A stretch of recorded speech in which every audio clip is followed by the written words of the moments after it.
Welcome guys. तो आज हम आ गए बाई वीकली कॉन्टेस्ट 170 में, जिसमें पैटर्न देखने वाले हैं। अब जिसने पिछली वाली वीडियो देखी होगी ना, उसको भाई फोर्थ में पैटर्न दिख गया होगा डिजिट डीपी का, क्योंकि पिछली बार भी डिजिट डीपी आया था। तो चलो स्टार्ट करते हैं।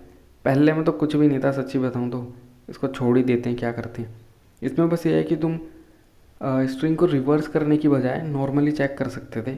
कैसे कि स्ट्रिंग तुम्हें अगर ऐसे दी है, लेट कुछ भी दी है, मतलब तुम इसको रिवर्स करोगे तो ये जो लास्ट में है वो ज़ीरोथ पे आ जाएगा। तो यहीं कंपेयर कर लो ना, इन दोनों को यूँ कंपेयर कर लो। अगर ये डिफरेंट है तो आंसर में +2 कर दो डायरेक्ट, क्योंकि भाई जब तुम इसको यहाँ पे लाओगे तो ये 1 मतलब ये तो सेम है, मान लो ये 0 है, तो जब उल्टा करोगे तो ये यहाँ पे आ जाएगा। तो एक बार तुम्हें यहाँ बिट्स फ्लिप करनी पड़ेगी कोई एक, और ये 1 यहाँ पे आ जाएगा तो यहाँ पे भी फ्लिप करनी पड़ेगी। तो आंसर में 2 करना पड़ेगा, आंसर ऑलवेज इवन ही रहेगा। एंड देन जब तुम्हारा ये वाला हो जाए तो तुम आई को बढ़ा देना और जे को पीछे कर देना, दोनों को। तो इसको तो ऐसे कर सकते थे, कुछ ज़्यादा फ़र्क पड़ता नहीं है वैसे, पर ठीक है, मैंने कब कुछ तो बता भी दूँ। अब सेकंड और चलो इसको एक खुला है तो खुला है। सेकंड और फोर्थ दोनों सेम ही थे, कंस्ट्रेंट का फ़र्क था, लेकिन दोनों डिजिट डीपी थी। सेकंड में मान लो तुम ब्रूट फोर्स कर सकते थे। वो कैसे, अगर तुम्हें ब्रूट फोर्स भी जानना है तो, क्योंकि बेसिकली तुम क्या कर सकते हो, एन की वैल्यू क्या थी हमारी, 10⁵ तक थी ना। तो तुम हर एक नंबर के ऊपर जा सकते थे, और क्योंकि 10⁵ है तो पाँच पाँच ही डिजिट होगी। और फिर तुम क्योंकि 5 ही डिजिट है तो इसमें पीक और वैल्यू ब्रूट फोर्स से फाइंड कर सकते हो। तो कितना ही होगी कॉम्प्लेक्सिटी, n×5। तो ये तो n ही है, O n ही है, ब्रूट फोर्स कर सकते थे। लेकिन हम आए हैं डिजिट डीपी के लिए। और भाई मैं तुम्हें अभी बोल रहा हूँ, अगर तुमने डिजिट डीपी नहीं आती तो जाके देखो, क्योंकि ये वाला भले ही डिजिट डीपी है पर थोड़ा अच्छे लेवल का है। इसके लिए तुम्हें डीपी भी आनी चाहिए अच्छी तरीके से, और डिजिट डीपी का कंसेप्ट आना चाहिए। और मैं सोच रहा हूँ वीडियो ले आऊँगा, देखूँगा, क्योंकि कम है, मैंने देखा यूट्यूब पे इस पे वीडियो। ठीक है, तो अब हम इसी को सॉल्व करेंगे डायरेक्ट। एंड इसका कोड मैं सेकंड वाले से ही दिखा दूँगा, अब मैंने खोला ही हुआ है। तो पहले समझ लेते हैं क्वेश्चन में क्या है कैसे है, क्योंकि मेरे को लगता है कि ये करना थोड़ा फिर भी ठीक है, समझाना ज़्यादा मुश्किल है। तो सबसे पहली बात तो पीक और वैली समझ लेते हैं। अब जब मैं नंबर देखता हूँ, मैं ग्राफ में देखता हूँ, मैंने बताया था, तो ये हमारे लिए अगर कोई वैल्यूज़ ऐसे दी है, ठीक है, ये गोले वैल्यू हैं, तो ये चीज़ हमारे लिए है पीक। और सेम अगर कुछ ऐसे जा रहा है तो ये वाली वैल्यू है हमारे लिए वैली। हर जगह तुम जिग-जैग देखोगे तो पीक वैली यही होता है। ओके, तो हमें फाइंड करना है कि किसी भी एक रेंज में स्टार्ट से लेके एंड तक कितने नंबर्स हैं, मतलब जितने भी नंबर्स हैं उन नंबर में ओवरऑल कितने पीक और वैली एग्जिस्ट करते हैं। इसको मैं यहाँ कर दूँ, कट ना जाए रिकॉर्डिंग गलती से। ठीक है, अब सबसे पहली चीज़ आती है, यार डिजिट डीपी है, ये पता कैसे लग रहा है। तो ये जो चीज़ है ना तुम्हें दिख रही है कि स्टार्ट से एंड एक हमें रेंज दे रखी है, उस रेंज के अंदर हमें नंबर्स या तो फाइंड करने हैं या काउंट करना है। कुछ ना कुछ रिस्ट्रिक्शन है नंबर पे जिनके ऊपर हमें काम करना है। वो हमें बताती है कि ये डिजिट डीपी रेंज है सबसे पहले, और फिर नंबर्स के ऊपर काम करना है, नंबर्स पे वर्क। तो भाई डिजिट डीपी है, हाँ भाई डिजिट डीपी है। तुम्हें कंसेंट देखने की ज़रूरत नहीं है। जैसे दूसरा क्वेश्चन था, उसको देखते ही पता लग गया था डिजिट डीपी है, और मैं समझ गया था कि इसका दूसरा पार्ट भी होगा, क्योंकि सीधा डिजिट डीपी क्वेश्चन था और फोर्थ था, तो मैं तो उस पर चले गया था सीधा, मतलब कॉन्टेस्ट में नहीं, वर्चुअल में। तो पता लग गया हमें डिजिट डीपी है। अब बात आती है भाई सॉल्व कैसे होगा। तो देखो यार, मैं डिजिट डीपी अंदर कंसेप्ट समझाने से पहले कुछ स्टेट समझाना चाहूँगा कि स्टेट कैसे डिफाइन हो रही है। तो अब तुम सबसे पहले सोचो कि अगर हम जैसे कि मैं दो चीज़ बोल रहा हूँ, नंबर और डिजिट। डिजिट का मैं मतलब बोल रहा हूँ कि किसी नंबर में जब हम जैसे 121 है, तो ये जो प्लेस है ना, इसको मैं डिजिट बोल रहा हूँ, है ना, तो कंफ्यूज मत होना बाद में। तो किसी भी नंबर में पीक और वैल्यू फाइंड करने के लिए क्या चीज़ चाहिए हमें, एटलीस्ट 3 वैल्यू हो। है ना, 3 तो होनी चाहिए तभी पीक और वैली ढूंढ पाएंगे। ओके, 3 होनी चाहिए। अब जब हम डिजिट या कोई नंबर बना रहे होंगे तो उसकी जब हम डिजिट भर रहे होंगे तो हम ऐसे भरना स्टार्ट करेंगे, यहाँ पे भरी, यहाँ पे, फिर यहाँ पे, फिर यहाँ पे, ऐसे जाएंगे आगे। ओके, तो हमें पीक और वैली कब देखना है? तो जैसे ही हम ऐसी पोजीशन पे आए जिसके पहले 2 नंबर एग्जिस्ट करते हैं, भाई ध्यान से सुनो, जिसके पहले 2 नंबर एग्जिस्ट करते हैं, ये बोला है मैंने। इंडेक्स नहीं बोला कि भाई ये 0 1 2 कि 2 इंडेक्स के बाद हम चेक कर सकते हैं, नहीं। जिसके पहले 2 नंबर एग्जिस्ट करते हैं ना, वहाँ पे हम पीक वैल्यू फाइंड कर सकते हैं। कैसे? ये मैंने बोला A1, A1 V1 नहीं, डायरेक्ट नाम बताता हूँ। ये है हमारा प्रीवियस 1, ये है हमारा प्रीवियस 2, और ये है हमारा करंट नंबर जो कि है D है। ठीक है, ये करंट डिजिट है हमारी। तो अब हम इस प्रीवियस 2 को चेक कर सकते हैं। अगर ये दोनों से बड़ा है तो भाई ये पीक है, ये दोनों से छोटा है तो ये हमारा वैली है। ठीक है, तो ये चीज़ समझ आ गई। अब मान लो कि हम नंबर बना रहे थे, यहाँ तक का हमने बना लिया।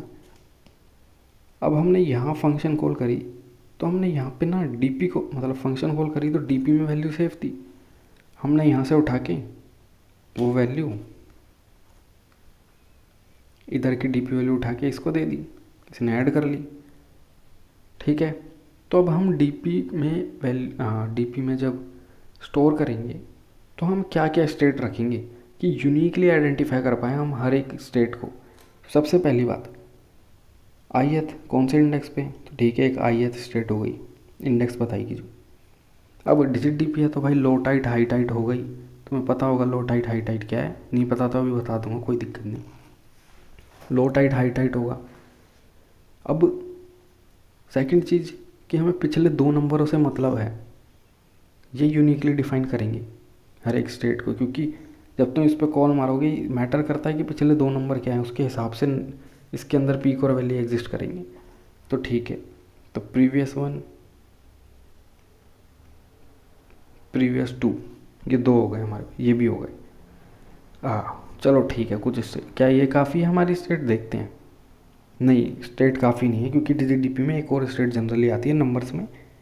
वो ये है कि मान लो तुम्हें नंबर दे दिया 24, ठीक है, ये स्टार्टिंग रेंज दे दी, और तुम्हें ending range they the let's say 19443। तो इसको कैसे करोगे तुम? क्योंकि डिजिट डीपी में तुम इसको जब नंबर जनरेट करोगे 24 कैसे करोगे? 24 बस, ऐसे थोड़ी होगा ये। 24 के लिए तुम्हें लीडिंग ज़ीरो डालने पड़ेंगे जो भी नंबर बनाओगे, 24 35, या हो सकता है तुम 1 1 कुछ भी बना दो, मतलब है ना, समझ रहे हो, कुछ भी बना दोगे यहाँ पे। तो यहाँ पे तुम जब नंबर बना रहे होंगे इन रेंज के बीच में, तो तुम्हें ये रखना पड़ेगा कि भाई क्या मैं नंबर बनाना शुरू करा भी है, या मैं बस अभी ज़ीरो डाल रहा हूँ कि नंबर शुरू नहीं करा बनाना। क्योंकि ये एक्चुअली नंबर तो 1411 है, पर जब तुम बनाओगे तो अभी तो ज़ीरो भर रहे हो, छोड़ो, ज़ीरो भर रहे हो, छोड़ो, ऐसे करोगे ना। शायद नहीं समझा होगा। तो 24 और 1 मतलब ये जो नंबर है इसकी रेंज के बीच में कई नंबर एग्जिस्ट करेंगे, बट हम जब उसको बना रहे होंगे हम यहाँ 0 0 0 करके भरेंगे ना, तो हम इसको डिजिट डीपी में ऐसे कर लेते हैं कि लीडिंग ज़ीरो है या नहीं। अगर लीडिंग ज़ीरो है मतलब अभी तक एक्चुअली में नंबर बनना शुरू ही नहीं हुआ है, तो वो स्टेट भी यहाँ डालनी पड़ेगी, क्योंकि एक जो है वो कम डिजिट का हो सकता है, दूसरा एंड जो है वो ज़्यादा डिजिट का भी हो सकता है। नहीं समझ आया क्या? तो भाई डिजिट डीपी देख के आनी पड़ेगी। तो यहाँ पे हमें ये भी रखना पड़ेगा कि क्या मैंने एक्चुअली में वैल्यू बनाना शुरू करी है या नहीं। तो इसको मैंने स्टार्ट के नाम से रख दिया था, मतलब इसको LZ से भी रखते हैं कि लीडिंग ज़ीरोज़, बट मैं तो स्टार्ट से रखता हूँ कि शुरू हो गया क्या, ऐसे। तो ये हमारी डीपी की स्टेट बन गई। हाँ भाई 6D डीपी बन गई। और डिजिट डीपी में जनरली 4 तो बनती ही है, मतलब 4D डीपी तो बनता ही है। तो ये बन गया हमारा डीपी।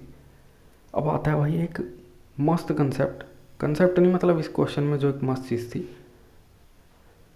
कि ये हम काउंट करेंगे कैसे। जैसे अभी तुम्हें मैंने बताया, फिर से बताता हूँ कि इतनी वैल्यूज़ पे मतलब इतनी डिजिट पे हमने वैल्यूज़ भर दी।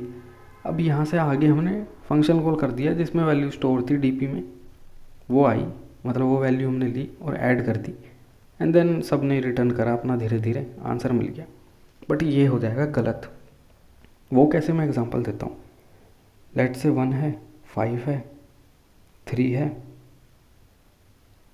मतलब ये स्टार्टिंग 0 से हो रही है लेट्स से, और एंड हो रहा है 1539 पे एंड हो रहा है, ठीक है। एक एग्जांपल बताता हूँ ताकि समझ आ जाएगा क्या बोल रहा हूँ। 1539। अब हमने इतनी वैल्यू सेट कर दी, ये 0 से भी शुरू नहीं हो रहा, 1530 से शुरू हो रहा है, ठीक है। तो अब हमने यहाँ पे 0 रखा, हमने इतना ही रखा है। अब हमने यहाँ क्या करा, इस वाले के लिए फंक्शन कॉल करा। अब क्योंकि 1 ही डिजिट है, आंसर 0 होगा, क्योंकि हमें तो मिनिमम 3 डिजिट चाहिए ना पी क्या वैल्यू फाइंड करने के लिए। तो आंसर क्या होगा, 0। ये क्या रिटर्न कर देगा, 0। 3 क्या रिटर्न कर देगा, वही 0। लेकिन यहाँ पे 5 जो था वो हमारा पीक था, वो हमने चेक कर लिया होगा जब 3 रखा होगा कि 5 हमारा पीक है। तो यहाँ से क्या रिटर्न हुआ, 1। यहाँ से क्या रिटर्न हुआ, 1। तो आंसर क्या आया, 1। पर क्या आंसर 1 है, नहीं, आंसर तो 1 नहीं है। क्यों 1 नहीं है, क्योंकि भाई इस वाली पोजीशन पे तुम 0 से लेके 9 कुछ भी रख सकते हो, और जो भी तुम रखोगे 5 सबके लिए पीक रहेगा यार। तो फिर हमने जब यहाँ से रिटर्न करा, हमने सिर्फ आंसर क्यों लिया, हमें तो काउंट भी लेना चाहिए था कि कितने सारे नंबर यहाँ बन सकते हैं। उन सब के लिए 5 हमारा पीक है, तो वो भी हमें 5 का कंट्रीब्यूशन लेना पड़ेगा उससे। तो ये चीज़ यहाँ पे थोड़ी अलग करनी है, जो मैं समझ ही नहीं पाया था पहले, कि हमारा जो फंक्शन है वो क्या चीज़ करेगा, 2 पेयर रिटर्न करेगा। एक ही पेयर मतलब 2 वैल्यू रिटर्न करेगा। पहली बताएगी कि आंसर कितना है, जो हमें पूछा है कि ओवरऑल पीक या वैल्यू कितने मिले हैं। सेकंड बताएगी वैल्यू पेयर में कि कितने ओवरऑल नंबर बने हैं, काउंट।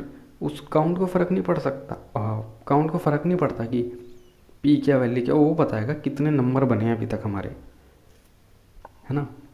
तो अब क्या होगा, 153 यहाँ पे क्या होगा, इस वाली पोजीशन पे, इस वाली पे कितने नंबर बने, ये बता देगा भाई। 9 नंबर बन सकते हैं जो भी है, मतलब डीपी में, क्योंकि हर एक वैल्यू क्या करेगी, एंड पे जाएगी, हम वहाँ से रिटर्न कराएंगे तो 9। तो 5 क्या बोलेगा कि 9 नंबर बन सकते हैं, और मैं पीक हूँ तो मैं 9 नंबरों के लिए पीक हूँ। तो यहाँ से जो वैल्यू जाएगी ना इस वाले 3 इंडेक्स से, वो 9 जाएगी, फिर 9 आंसर में 9 आएगा। तो ये चीज़ कर रहे हैं हम। और बाकी तो भाई तुम डिजिट डीपी अगर नहीं देखी तो थोड़ा बहुत मुश्किल हो सकती है समझ रहे हैं। बाकी चलो आप कोड देखते हैं, फालतू वीडियो क्यों खींचें। हाँ, तीसरा क्वेश्चन मैं नहीं कर रहा बेसिकली, क्योंकि वो मेरे को ढंग से समझ नहीं आया था। तो मैंने कहा मेरे को समझ नहीं आ रहा अभी ढंग से, तो मैं कैसे समझा सकता हूँ। ठीक है, तो ये रहा हमारा डिजिट डीपी। ये num1 है जो इसको मैं स्टार्ट से बोल रहा हूँ, num2 को मैं एंड बोल रहा हूँ। एंड जो मैंने बताया था ना कि लीडिंग 0 हो सकते हैं, तो मैं यहाँ पे बेसिकली क्या कर रहा हूँ कि अगर मेरे पे लेट्स से 2 4 और कोई बड़ा नंबर दे दिया ना, ऐसे 1000, ये रेंज दे रखी है, तो मैं इस 2 4 को सेम लेंथ का बना दे रहा हूँ एंड से। तो मैं इसको ऐसे बना दूंगा, ऐसे। तो इसमें हम इतने 0 ऐड कर देंगे, बस ये कर रहा हूँ यहाँ पे मैं। ये देखो, एंड को बना दिया स्ट्रिंग, और फिर जो स्टार्ट था उसके अंदर n माइनस जो साइज़ है हमारा एंड का, हाँ n हमारा एंड का साइज़ है, तो उतने मैंने लीडिंग 0 इसमें ऐड कर दी ताकि दोनों सेम लेंथ की स्ट्रिंग बना लूँ मैं। फिर इस स्ट्रिंग से हम डिफाइन करेंगे कि क्या हमारी रेंज है वो वैल्यूज़ की जो मैं किसी डिजिट पे रख सकता हूँ। डीपी सेट कर दी, फंक्शन कॉल कर दिया। फिर फंक्शन कॉल में अगर हम लास्ट में आ गए तो 0 1 रिटर्न हो रहा है। क्यों? क्योंकि 0 हमारा आंसर है, 1 हमारा काउंट है कि एक नंबर बना लिया अभी तक हमने। तो ये मैंने रिटर्न कर दिया, बाकी डीपी चेक करके रिटर्न कराई। बाकी वही नॉर्मल डीपी वाला है कि 100 सेट वेट कर दी मैंने वैल्यूज़, और क्या रेंज है हमारी, कौन से नंबर में भर सकता हूँ उस डिजिट पे, वो स्टार्ट से एंड तक है, उसी पे लूप चलाया नंबरों पे। अब न्यू लो टाइट न्यू हाई टाइट अगर किसी को नहीं पता क्या होता है तो बता देता हूँ। बेसिकली जब हम डिजिट डीपी में नंबर भरते हैं ना किसी भी डिजिट पे, तो वो नंबर हम फ्री तो हैं 0 से 9 भरने के लिए, बट क्वेश्चन के अकॉर्डिंग जो कंस्ट्रेंट है उसके हिसाब से जैसे कि डिफाइन होता है। मान लो मैं तुम्हें एक सिंपल एग्जांपल देता हूँ। यहाँ पे दिया है 123, यहाँ पे दिया है 145, इनके बीच में नंबर बनाने हैं तो 0th पे तो मैं सिर्फ 1 ही रख सकता हूँ, लेकिन इस वाली जो डिजिट है इस पर अगर मैं 3 रख दूँ ना तो नेक्स्ट पे मैं 0 से 9 कुछ भी रख सकता हूँ, है ना। तो यही लो टाइट होता है और हाई टाइट होता है कि क्या मैं लो में टाइट हूँ। लो में मतलब कि अगर 0 से 9 यू नंबर है तो ये अपर रेंज हमारा लो टाइट बताएगा और ये वाला हमारा हाई टाइट बताएगा। तो जब मैं इस वाली डिजिट पे था ना 0th पे, तो मेरा लो टाइट भी ऑन था, हाई टाइट भी ऑन था, मतलब इन बार के बाहर नहीं जा सकता मैं। और ये दोनों बार जो थे हमारे 1 पे सेट थे। वो कैसे पता लगेगा? वो इन स्ट्रिंग से, जैसे कि ये स्टार्ट होगी ये एंड होगी। तो क्योंकि मैं दोनों पे टाइट हूँ तो मैं इन दोनों की रेंज से बाहर नहीं जा सकता, तो 1 पे ही रहूँगा। सेकंड पे जाऊँगा, अब क्योंकि इस 0 पे लो टाइट और हाई टाइट दोनों टाइट थे तो वो इस पर भी टाइट रहेंगे। तो अब इस पर भी मैं 2 4 के बाहर नहीं जा सकता। और जब मैं इस पर जैसे 2 ले ली, मैंने सेकंड वैल्यू क्या ले ली 2, तो अब क्योंकि 2 जो है वो खुद लो टाइट है, एक एज है ना हमारा, तो वो क्या बोलेगा नेक्स्ट वाले के लिए लो टाइट होना है। लेकिन क्योंकि मैं हाई टाइट के एज पे नहीं हूँ तो हाई टाइट में फ्री है, हाई टाइट में। तो यहाँ पे ये क्या कहेगा कि 3 से लेकर 9 तक कहीं भी भागो भाई, मेरे को मतलब नहीं है, क्योंकि 3 हमारा लो टाइट था। जो 9 है हमारा वो फ्री है क्योंकि हाई टाइट नहीं भेजा हमें इस वाले इंडेक्स में। तो यही लो टाइट हाई टाइट यही होता है, बस इसमें और कुछ नहीं होता। बाकी ये नंबर वगैरह सेट कर दिए मैंने अभी। ये चलो मैं बता दूँगा एक बारी कैसे सेट हो रहा है, वैसे कुछ है नहीं। और यहाँ पे ये मैंने नंबर चेक कर लिया हमारा प्रीवियस 1 प्रीवियस 2। अगर वो पीक या वैली बना रहा है तो पीक बना रहा है तो करंट 1 सेट कर दो, या वैली बना रहा है तो भी 1 सेट कर दो। अब यहाँ से टी क्या है, आगे से जो भी फंक्शन से वैल्यू मिली वो है, तो ये फंक्शन से वैल्यू मिली टी में स्टोर कर ली। और जो भी हमारा अभी का आंसर होगा, फर्स्ट में आंसर स्टोर हो रहा है, उसमें जो हमें आगे से आंसर मिला वो प्लस अगर हम पीक या वैल्यू कुछ हैं वो मल्टीप्लाई करेंगे आगे जितने भी नंबर बन रहे हैं उनसे, तो वो नंबर किस में स्टोर थे, सेकंड में। और फिर अब हमारे जितने भी नंबर बन रहे हैं उसमें ऐड कर लेंगे हम सिंपल जितने भी आगे से नंबर मिले हैं हमें, और ये चीज़ हम रिटर्न कर देंगे। अब यहाँ पे क्या हो रहा है, यहाँ पे बेसिकली हम ये चेक कर रहे हैं, ये नया वेरिएबल है स्टार्ट का, कि अभी तक हमने नंबर बनाना स्टार्ट करा है एक्चुअली या नहीं। तो अगर हमने स्टार्ट कर दिया तो हम यहाँ चेक कर रहे हैं कि क्या पहले जो ओरिजिनल वैल्यू था उसने स्टार्ट करा था। अगर उसने स्टार्ट नहीं करा तो हम पहली बार कोई नंबर एक्चुअली में रखा है 0 छोड़ के, तो इसलिए हम सिर्फ जो न्यू प्रीवियस 1 है ना, ये क्या करा, अच्छा हाँ सही है, तो न्यू प्रीवियस 1 न्यू प्रीवियस 2 हो जाएगा। और न्यू प्रीवियस 2 जो है ना वो एक्चुअली में हमारी वैल्यू हो जाएगी जो कि s है। अब यहाँ पे ना ये जो न्यू प्रीवियस 1 है ये प्रीवियस 2 तो हो जाएगा, लेकिन ये अभी भी एम्प्टी है। और ये कैसे है मैं बताता हूँ, तो डायरेक्ट बता ही देता हूँ।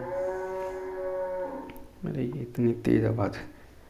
तो यहाँ पे मैं क्या कर रहा हूँ, अगर हम पहली बार कोई वैल्यू रख रहे हैं ना, अभी तक हम 0 0 रख के आए थे, तो ये क्या बोल रहा है कि मतलब यहाँ पे हम क्या कह रहे हैं कि जो हमारा न्यू प्रीवियस 2 है ना वो ऐसा वैल्यू है जो हमने ऐसे भरी है यहाँ पे, और जो न्यू प्रीवियस 1 है वो जो भी प्रीवियस 1 थी वही हो जाएगी।